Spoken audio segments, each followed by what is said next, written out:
এগুলা খাবার আসলে বাসায় আমরা অনেকেই খাই না, এটা অনেকেই চেনেও না। এগুলো আমরা অনেকেই চিনি। এই যে দেখেন এই জিনিসটা, এই যে আমরা লাইট লাগাই, এটা আমরা আগে মেলা থেকে কিনে টাক টাক টাক টাক টাক টাক টাক করে মানে গোটা পাড়া যেদিন মেলা হতো সেদিন খালি টাক টাক শব্দ উঠে উঠে।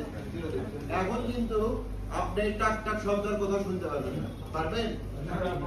আর টাক টাক পারবেন না। আরেকটা জিনিস ছিল যেটা হচ্ছে খুবই পপুলার একটা জিনিস, ফেসা। ফেসা আমরা পেঁচা বলতাম, মানে লাঠির মাথায় সুতা করতে একটা ইয়ে থাকতো, কেরত কেরত করে শব্দ হতো, পেঁচা বলতো। মানে এইগুলো আমরা মেলা থেকে কিনে নিতে আগে গলির মধ্যে খেতলা করে এইসব ঝাড়টা দিয়ে এগুলো খাইতে আসলে আমাদের আমরা ছোট্ট করে একটা গানের প্রোগ্রাম আসলে আয়োজন করেছি। আপনারা সবাই যেটা পছন্দ আমরা সেটা নিয়ে আপনারা ইনশাল্লাহ ইয়ে করবেন। সবাইকে ধন্যবাদ, ভালো থাকবেন সবাই, আমাদের জন্য দোয়া করবেন।